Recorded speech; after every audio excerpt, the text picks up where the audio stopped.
نحمده ونصلي على رسوله الكريم اما بعد فاعوذ باللہ من الشیطان الرجیم بسم اللہ الرحمن الرحیم۔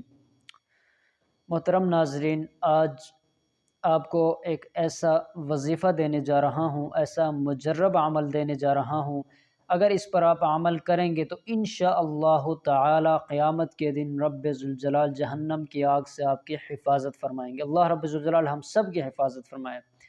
محترم ناظرین، ترمذی شریف کی حدیث سے رسول خدا صلی اللہ علیہ وسلم کا ارشاد ہے کہ اللہ کے رسول فرماتے ہیں، مفہوم ہے کہ اگر جہنم کے اوپر سے کسی پتھر کو پھینک دیا جائے تو جہنم کی گہرائی اتنی ہے کہ 40 سال تک وہ پتھر جو ہے وہ نیچے جاتا جائے گا لیکن جہنم کے نیچے نہیں پہنچ پائے گا، جہنم کے تہ تک جو ہے وہ نہیں پہنچ سکے گا، اتنی گہرائی ہے جہنم کے۔ اللہ رب الجلال ہم سب کی حفاظت فرمائے۔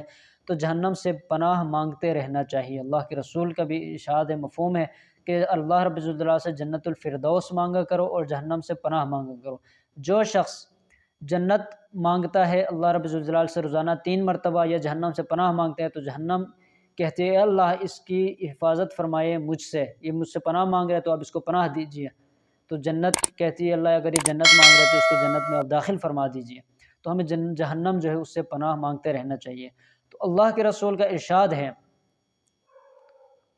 مسلم تمیمی رضی اللہ تعالیٰ عنہ حضور صلی اللہ علیہ وسلم کا یہ ارشاد نقل فرماتے ہیں کہ سرور کائنات صلی اللہ علیہ وسلم نے ارشاد فرمایا، جو شخص فجر کی نماز کے بعد کسی سے بات کیے بغیر 7 مرتبہ اللہم اجرنی من النار، اللہم اجرنی من النار، مختصر دعا ہے، اگر اس کو 7 مرتبہ پڑھ لے اور اس دن اس شخص کا انتقال ہو جائے، جس دن اس نے یہ پڑھا ہے فجر کے بعد اس کا انتقال ہو جائے تو جہنم کی آگ سے اللہ رب ذوالجلال اس شخص کی حفاظت فرمائیں گے، وہ جہنم سے محفوظ رہے گا۔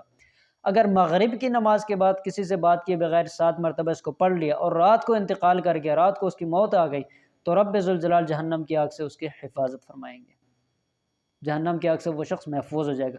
کتنا مختصر عمل ہے، اگر ہم اس پر عمل کریں گے امید ہے اللہ رب الجلال کی ذات سے اللہ رب الجلال ہماری حفاظت فرمائیں گے۔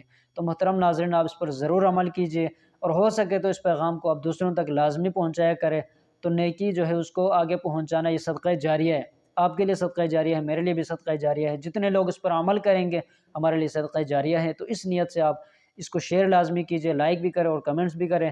تو میں آپ سے چاہتا ہوں اجازت، السلام علیکم ورحمۃ اللہ وبرکاتہ۔